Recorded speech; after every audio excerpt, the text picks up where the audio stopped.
Today we're talking about a 5-letter word that can many times come between loved ones and divide families forever.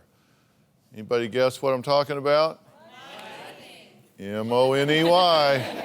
You bet, money. From battling over inheritance to what's fair when it comes to prenuptial agreements, we're taking on some of the biggest and most controversial money fights. Now, see these 2 empty chairs here?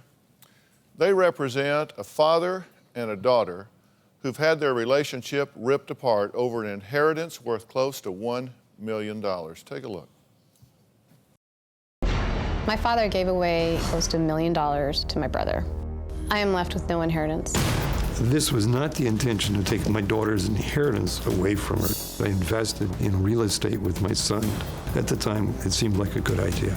I didn't tell my wife and my daughter that I was spending this much money. My father forged checks totaling $58,000 out of my mother's account, cashed out $502,000 in stocks, took a $200,000 equity line of credit out on their home without my mother's knowledge. My father stole my son's college funds, totaling $69,000. It's one thing to do something to me. It's another thing to do something to my children. She felt that she equally deserved the amount of money that her brother got. I want to know, how could he give all that money over all those years to my brother, and where is it now? What kind of man leaves his daughter out to dry? I certainly wish my daughter would understand that I love her as much as her brother. If Ed does not tell Dr. Phil the truth, I will never speak with my father again. I'm done.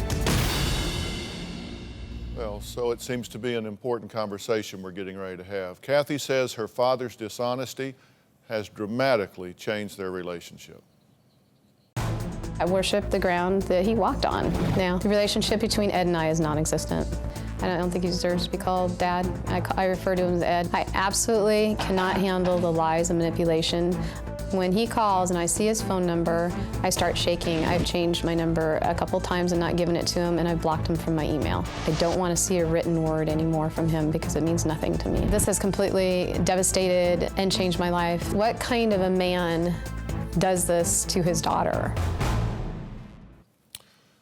Well, Ed admits that he betrayed his daughter, and he says he's apologized for that. But Kathy has still not forgiven him. I certainly have apologized to Kathy about what I did. It's very difficult to have a relationship. There's a lack of trust. I would like her to learn how to trust me again. I miss the grandchildren. I miss my daughter. I would like to have a relationship we had before. I feel like I've failed as a father. There's certainly a hole in my life and my heart. Okay, tell me why you want to be here. I want an answer from my father. Why? Why did he give everything to my brother and nothing to me? Why did he lie to me? And how could he look at me and go on camping trips, play golf, come to my house, go to Christmases, and lie to me? Okay, and I'm going to get to you in a second and ask the same question here, but I really believe 80% of all questions are statements in disguise. And when you say, why did you do this? Why did you do that? Aren't you really saying you shouldn't have done this, you shouldn't have done that? Yes. I mean, this isn't really a question. You know there's going to be some explanation, and whatever it is not going to satisfy you. Because you're not asking a question. You're saying, you did me wrong, you shouldn't have done this. Right. True? True. I'm just trying to cut to the bottom line here because I've got one goal here, and one goal only. It doesn't have anything to do with making a television show. It doesn't have anything to do with playing lawyer or trying to get the money right, because I'm not a lawyer and I can't get the money right. The only thing I care about is this family relationship here. And I think it's terrible, the state that it's in. Ed, why did you agree to be here? Why am I here? The reason I'm here, my daughter gave me an ultimatum that this was the only forum that she would talk to me about in. So I'm here for that reason, because I certainly desire to have a relationship with my daughter and my grandchildren. Did you betray her? I betrayed her because I didn't tell her the truth. That's how I betrayed her. I've got bones to pick with both of you in this thing, actually. How did this involve you? These were things that involve business decisions you made Then they didn't work out. We know that. And trust me, you're not the only one to make bad investments. You're not the first, you're not going to be the last. But this had to do with his relationship with his wife, who's, of course, your mother. How does that involve you? Because was any of the money and controversy here yours? No, no. In fact, I've always stood on my own 2 feet. My father, you know that. I've always prided myself in trying not to borrow money or ask for money, and if I did, I would feel bad that I asked, and that is part of the betrayal, because I did ask to borrow some money for some legal fees. I don't feel protected by you. I don't feel protected, and that's a part of the betrayal. One time I asked to borrow money, and you said no, you didn't have the money, and I looked back in records, and that very same month, you had given my brother $17,310. But why would you not let me borrow less than $1,000? It's not about the money, it's about protection and protecting your daughter. Well, I do believe I did give you some money, but it was not the way I'd like to give you more money to help you out. I was standing in the driveway, I was getting into the car, I was getting ready to drive to the airport. You said no. My mom went inside, she got a yellow checkbook, which I now understand that she had inheritance. I didn't know, I never got involved in your money. And she wrote the check for me. She signed the check, it was from her inheritance account. All right. Well, when you say I gave your brother money, I invested money to cover the paying of You taxes. paid his child support. I paid for the taxes of a house is what I was paying taxes for. You paid for his child support. Okay, but now, wait a minute. You say it's not about the money. Okay, so all of this that you've told us, we're through talking about that then. Okay. Okay, right? Sure. I'm trying to sort this out because you say it's not about the money, and I agree, it's not about the money. You did some things that you didn't like, and he didn't do some things that you felt like you needed. Moral support, emotional support. But aren't you the one that has cut him out of your life? You say you're not there for me. You say you've changed your phone number twice. You don't answer emails. You don't call him father. You call him Ed. You say you're not there for me right after you tell us on tape that you've totally walled him out of your life. Is he supposed to climb that wall? I gave you a year to come clean and give me answers as to why, not just I did a stupid thing, but why did you do it? And no answers, and just, well, I just did a stupid thing. I don't know why I did it. And you're a smart man. You're a mathematician, you're a PhD, you're a smart man. So I don't know why, and it doesn't really cut it for me. Well, I mean, originally when I made these investments, it was the time when I was trying to establish a business and help your brother out. And at the time, you were well off financially. It's not that you're disinherited, because there is an inheritance that you are slated to get, because in all this happenings, I did get legally separated from my wife, which was a consequence of all these actions, and there was an equal division of property, and my daughter is slated to get my wife's half of that property. And so it's not that she's disinherited, but is that she hasn't received the money that I had available to give her at the time. So that's inequitable in that sense. Well, it is and it isn't. Look, we're going to take a break. It's been 2 years since Ed last saw his grandchildren. I hate that. They don't call him grandfather. They don't call him grandpa. They call him Ed. Lisa Bloom, our legal analyst, is here. I want her to weigh on this for everybody involved to understand. But you got to keep your eye on the relationship ball here, because if we leave here today and there's still this angst between these two, then we've not made any progress. I don't want that to happen. We'll be right back. Well, the issue of who gets what when it comes to inheritance is one of the biggest fights that can come between family members. Look, Robin and I have 2 boys, and we're no longer spring chickens, or at least I'm not. And I look at this and I think, how would I feel if I was in your shoes, Ed? I don't want this between y'all or between any parent and child. Now, Kathy says her father spent her intended inheritance that was worth close to $1 million. Lisa, would you join me down here? Lisa is a top legal analyst. She's our legal analyst here at the DrPhil Show. I want to be clear so everybody understands that word intended is a big word, right? Well, that's right, because legally and morally, Kathy, what you call your inheritance is really called Ed's money. Your inheritance only comes to you, of course, once he is deceased. And so during his lifetime, he's entitled to spend his money as he sees fit. Now, I understand there's an issue between you and your wife, who you're separated from now, but that's been resolved as between you and her. And look, I'm a single mom too, and I have kids in college, and I understand the pressure of paying for college, but I don't see how you thought this was your money to begin with, how you had a sense of entitlement to the money, such a strong sense of entitlement that you would cut your dad off. I have never had a sense of entitlement to anybody's money. What is it that you object to here? You say that he has squandered your intended inheritance with your brother. But what you're saying is intended inheritance should be typed up Ed's money. Well, that's right. I mean, unless you have a contract. And it didn't work out. I suppose if you'd made a ton of money on this, we wouldn't be here. Well, that was the objective, and right, so and that we wouldn't there would be here, more right? money for everybody, but it doesn't always work out that So, way. I mean, I have a little bit of a different take on this, because I know, Dr. Phil, you and Kathy both say it's not about the money, but it sounds to me like it is about the money, and you're upset that you don't have the money now for your children's education fund and your inheritance, but aren't your children your responsibility to raise and support? And I mean, in my view of the world, if dad helps, that's a lovely gift, but it's not his responsibility legally or morally. Okay, let me ask you a question, point blank. There were 4 college funds. One was to my brother's son, and the other 3 were for my 3 sons.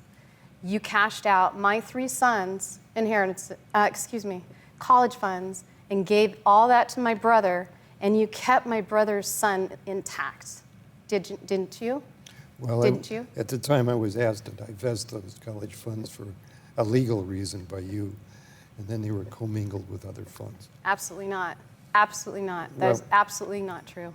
Here's the thing, and listen, the reason I'm focusing on this is because we've got to get past it if we're going to say, okay, where do we start from here? Now, you said that there was a dispute between Ed and his wife, your mother, and that had been resolved as to them, at which time your eyes said, that's not true.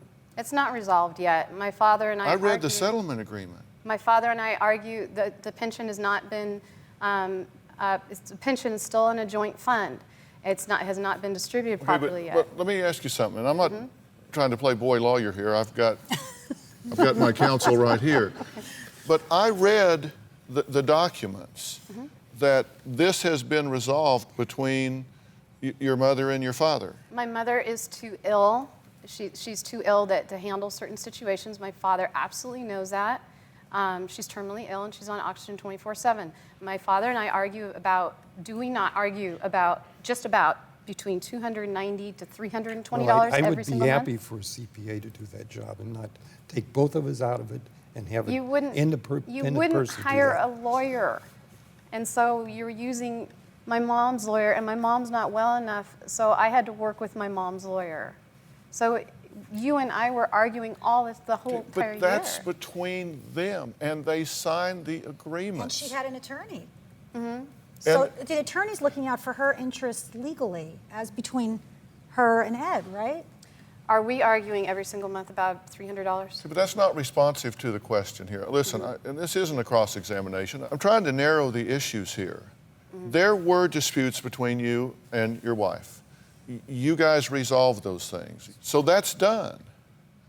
But there's certain things that he's not doing that she needs to have done, and you told me you're not going to do them. You're not going to... Okay, but now are we talking about his relationship with your mother? Are we talking about his relationship with you? Because every time I ask you a question about you, you want to talk about somebody else. This is between Ed and your mother. Now, do you care about your mother? Yes. Are you a self-appointed protector and guardian of her? I hope so. I mean, your daughter, you love her. I get that. I really do. But at some point, you got to stop complaining and start asking, what do you want this man to do? Is there a formula for success for him to restore this relationship? I'm not asking you to choose between your daughter and your son. I'm not asking for that. You have been enabling my brother his entire life. I think you missed the part about stop complaining and start asking. What do you want him to do that he's not doing? I want you to stop enabling my brother. Does that mean investing with him, giving him money? Yes, he took $16,000 in August. That's not true. I don't know what to say about that. I'm not investing money with my son now because I don't have the money to invest. So You told me 6 days ago he took $16,000 from your Bank of America account. I'm sorry. I don't. Can I ask a this- question? this is not- When your kids are a little older and they're adults, would they be allowed to ask you questions about how you spend your money? Sure. Because, maybe we just have different points of view. I could never imagine my kids sitting across a chair from me and saying, well, you spent this money on this and this. It's Ed's money. What if he had invested it and had done very well? Right? A lot of people invested in real estate and did well for many years. The problem I have legally and morally is where the assumption comes from that you have the right to not only ask them these questions, but cut your children off from their grandfather because you don't like the answers.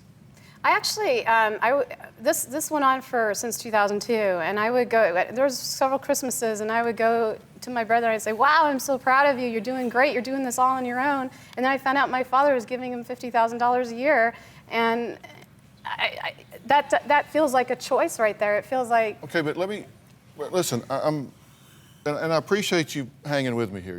You're being patient. Well, no, you are. I know you are, and I appreciate your being here. I do have a plan. I'm trying to get this somewhere. I said, what do you want him to do that he's not doing? You said, I want him to quit enabling my brother. Okay. What else? I want him to stop lying. He's lying to me right now. How can I, if he's hurt me to this degree, how can I trust him with my children? He's betrayed my children. And what else? Is that it? Stop enabling your brother and stop lying to me? Stop lying to me. That's a pretty short list, but there are multiple things on the list, right? And there's a ton of things on the list. Okay. I want to know, how could he give all the money away and where did it go? I cannot handle this emotionally any longer. If anyone can get the truth out of Ed, it's going to be DrPhil.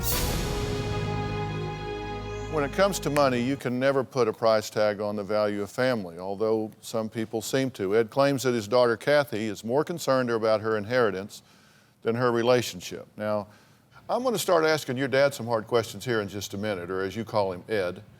But you've got to own what you have to own about this. You are jealous of your brother. You are bitter about the fact that he's done things with him that you wouldn't want him to do. And you feel like that he has shown favoritism with him. You said he cashed my boy's college funds, which is still Ed's money, by the way, and not your brother's kids. That's not right. That's not fair. That's not equitable. I agree with that. But let's call it what it is. You resent that, do you not? Am I jealous of my brother? Have I ever been jealous of my brother? Ever? Well, Ever? I don't think you are. Never. Look, I am not jealous of my brother. Do you want to use the word resent?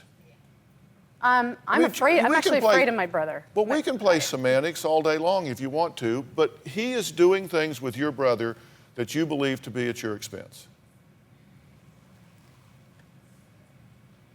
He's doing things with my brother that are to a lot of people's expense. Okay. You don't want to own any of this, and you can't change what you don't acknowledge here. Look, what has happened has happened. Did you make bad decisions? I made some bad decisions. Yes. Did you betray your wife's trust by doing things without getting her permission, her agreement to those That's things? correct.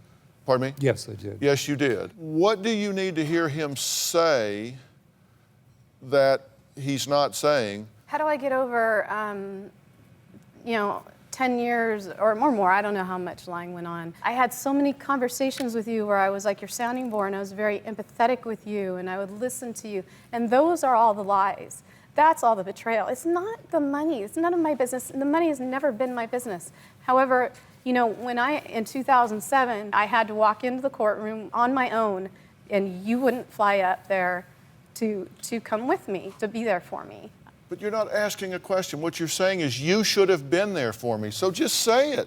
Don't ask the Why question, were- how do I get over it? Say, you should have been there for me, and you weren't, and that hurt me. Why were you not there for me? I would like to have been there at the time. I was dealing with some strong personal emotional problems that I had to deal with, and I was not able to come up at that time. 6 days ago, I told you that. Wait a minute. Don't ask the question, get an answer, and then just move on. You're not. That's why I'm saying you're not really asking questions, because you ask a question and the man gave you an answer and you didn't even acknowledge it. You just, well, let's talk about something else. Because I don't want to ask questions. What I want to do is just peck. He answered the question. At least respond to the man. I guess I don't believe very much. Okay, then say that. You're asking, how do I get past this? This is how you get past it, by me bringing you back to the issue. You won't deal with the issue. All right, next, the one thing that Kathy needs from her father that she is not getting. My opinion of the issue is you do resent what has happened with your brother. You do resent that he has treated him one way and you another. That makes you hurt inside. I get that. But you say, oh, no, that's not true. I don't feel that way. You do feel that way. Well, I think I was responding more to what you were saying. That's their money. It's not yours. And I acknowledge that. Of course it is. You acknowledge it intellectually, but you don't acknowledge it emotionally. Emotionally, you feel like it's been taken from you, and it has. I mean, That's true. I believe with you that it is what that represents.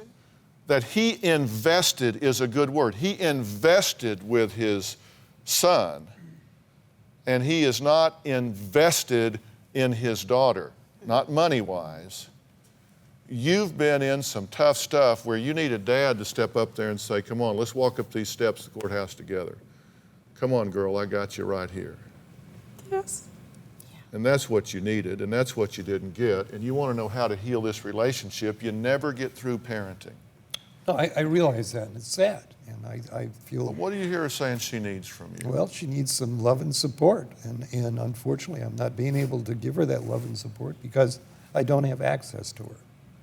Do you want access to her? Yes, I do want access to her. What role do you want to play in her life? I mean, you've apologized for the things that you acknowledge that were bad decisions. You've acknowledged that she has some key points here, but she's sitting before you now and says, you know, I need my dad.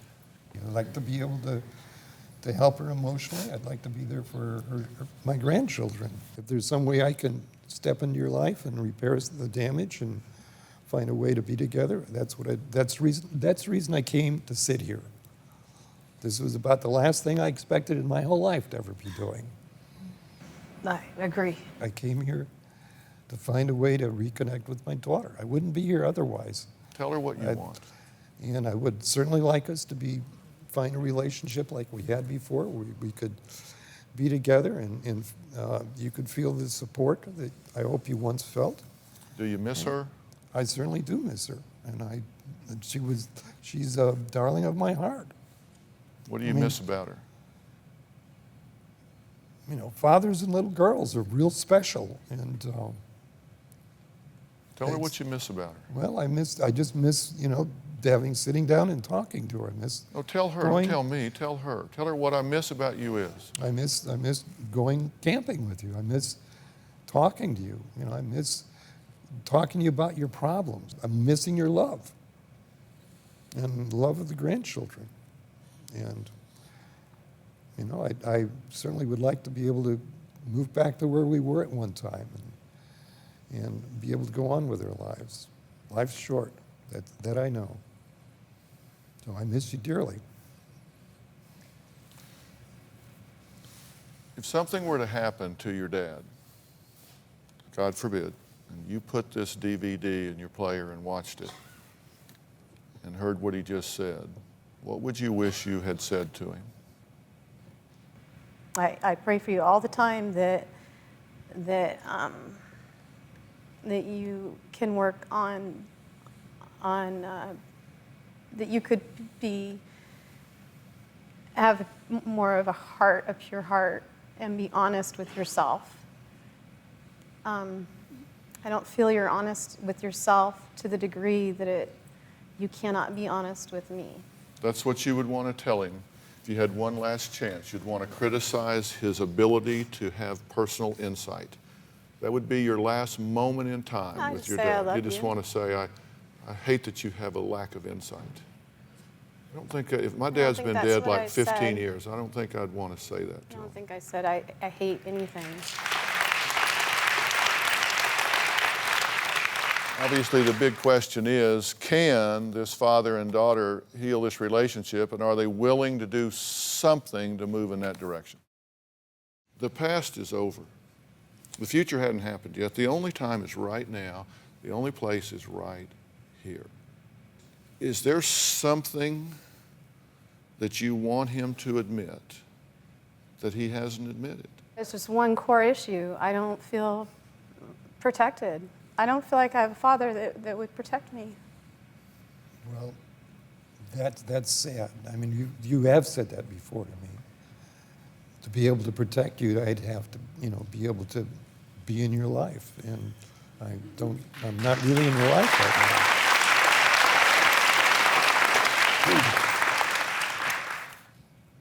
At this point, you said it, life's too short. I mean, well, what are they going to do to you now?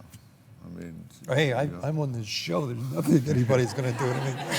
and you got to give the boy credit for coming. I'm amazed, and it meant a lot to me for you to come on the show.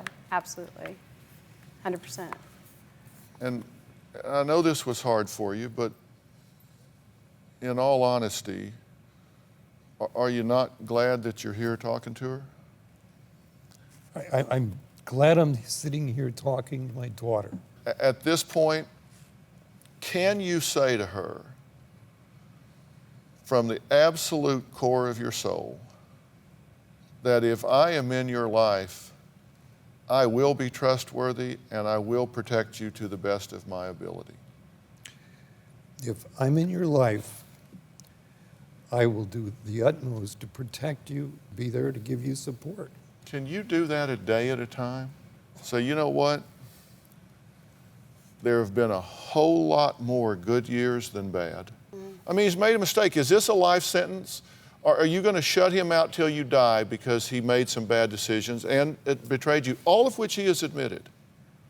You got to be willing to say, look, I'll do this a day at a time. I will do this a step at a time.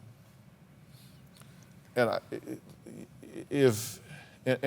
if you need more of these sessions, I will make the resources available to the two of you to have those sessions and to do that, do whatever it takes to keep that traction going. But you've got to be willing to say, this is either a life sentence and you are banished till the day you die, and I won't come to your funeral.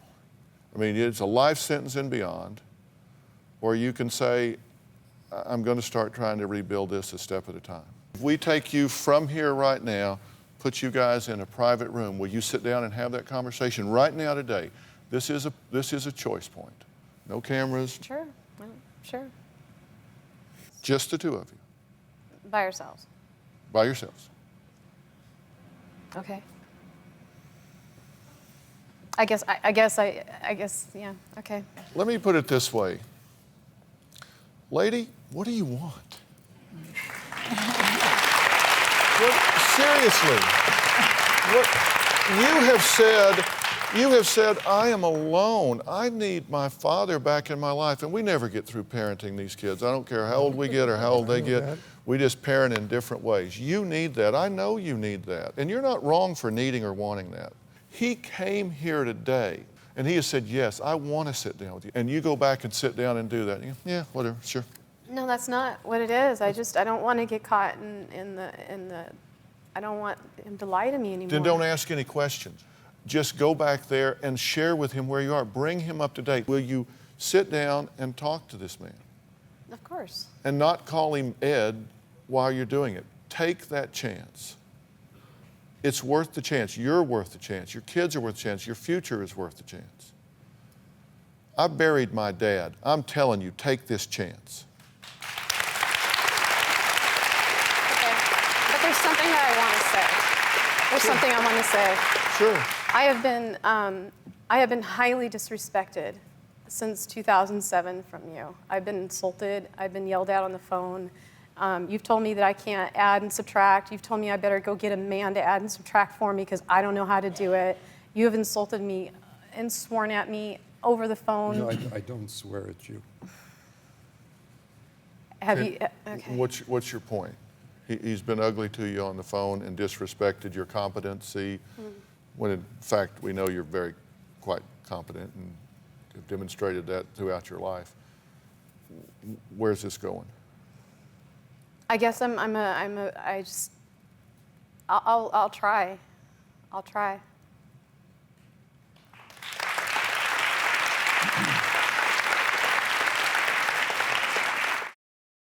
We've been talking about bitter family disputes that seem to be centered on money, and I really hope all of you at home listen to a lot of what I had to say and what Lisa had to say about this sense of entitlement. My next guest, Stacy, wants to know if she divorces her husband, will she be owed more than her prenup stipulates given her unique circumstances? Take a look at this tape and then we'll talk to her.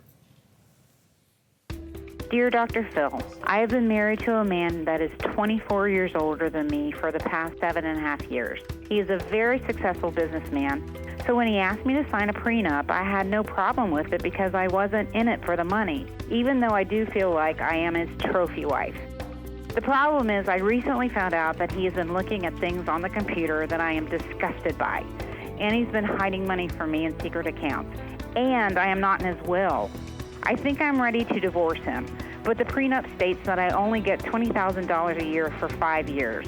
I want to know if because I signed this prenup, is that all I am entitled to? Or do his lies and my giving up my career for him entitle me to more money? Sincerely, Stacy. All right, Stacy is with us on the phone. Stacy, is this a sustainable marriage in your opinion? No, he's not talking about any of this. He won't admit to anything that he has done. All these things I've found out, he's possibly gay. That he's not talking about. He says, I'm going to put you in the will. I'm going to show you all the financials. And it's been 2 months and he's not owned up to that promise. Okay, well, we're back talking about money again, and that just seems to just be pervasive in all situations. What I'm asking you is you had a mindset when you got married of what marriage for you was going to be. Right. Is that what you have? No. I thought he was a perfect man for years. He was wonderful to me. I was totally duped because I find out all this stuff about him, and I don't know who he is. My whole idea of who this man was has been shattered. He doesn't care what happens to me at all. I mean, I said, what happens if you die tomorrow? He said, well, you'd have to sell the house and get a job. I have often said people almost always divorce somebody different than they married. Okay? Yeah. I mean, think about that. And if the marriage is not right, if the marriage is not sustainable, then it doesn't matter what the financials are on getting out. You don't want to stay in a marriage that isn't a marriage. Where is she on the prenuptial? Okay, first of all, courts love prenups because everybody likes something that makes their job easier, right? And so instead of having to wade through all of the finances and all of the marriage, the court says, great, I have a contract that two people entered into when they were in love as to how everything would be divided up, and courts generally want to uphold that. And so probably you're going to be looking at the $20,000 a year. But, and here's the but, if there was fraud in the inducement, in other words, if he lied about being heterosexual at the time that they got married and he's been gay all along, that's a big lie. And that's the kind of lie that goes to the heart of the marriage. And I think she'd have a good argument for fraud in getting the prenup undone if you can show that he knew he was gay at the time you got married. This isn't something that just happened in the last few months. Okay.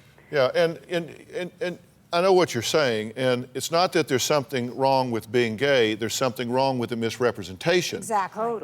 of what you are or are not. Right, exactly. And that's where, and so you're saying that the best approach to that would be that there was fraud in the inducement. But she has said they've been married for 8 years, and for many of those years, it was wonderful. Right. So it's highly unlikely that that's a sustainable. Well, the question is, was he living a lie all of this time? I mean, these emails and the stuff that you found online, has that been going on for a long time? You just discovered it now? And, you know, if there was financial fraud at the time of the prenup, that would be another ground. The question is, what happened at the time you got married 7 years ago? Right. Okay. So that's going to be your option if you have it. So and as you say, that's probably going to be pretty hard to prove. Yes. But that's the way to approach this if you're going to challenge the prenup. That's the angle correct? I'd go after. All right, Stacey, does that answer your question? It does. I thank you very much. I'm trying to get my ducks in a row. You know, I didn't have any money saved. I'm totally, you know, going to have to leave my home and start all over. And it just doesn't seem fair. And I do know I signed this prenup, but I didn't know that he was this person. And that's the key, what you didn't know. And so hopefully you'll find that something you can talk about and pursue. Stacey, thank you. Thank you very much. Now, it's interesting. These prenuptial agreements got everyone buzzing on my Twitter page. I posted this tweet just yesterday or the day before. I was working on this show. I work on these at home and work on them way in advance. And I put this up. I said, hey, ladies, how do you feel about prenups? If you married a guy with big bucks, would you sign or would you be offended at the request? And if you had money, would you ask? How'd you get all that on your Twitter page? Well, count it. No, that's 140 characters. Count them up. Okay. It comes out dead zero. Count Okay. it, because I go back and make You're it one fit. of those guys, right? Okay. Here are some of the responses, and I have to say, women were really divided. One said, I'd be upset. I believe marriage is a lifetime commitment. One said, I'm going through a divorce now, and I wish I had one. Another said, I would sign it because I'm in it for love, not money. One said, he shouldn't ask me to marry him if he thinks I'm going to run off with his dough. It says, of course I would, but I would enter my own clause. If you cheat, the prenup is null and void. That's a good one. We'll be right back. Do you have a story or a question for me? Click the link in the description and tell me what in the world is going on.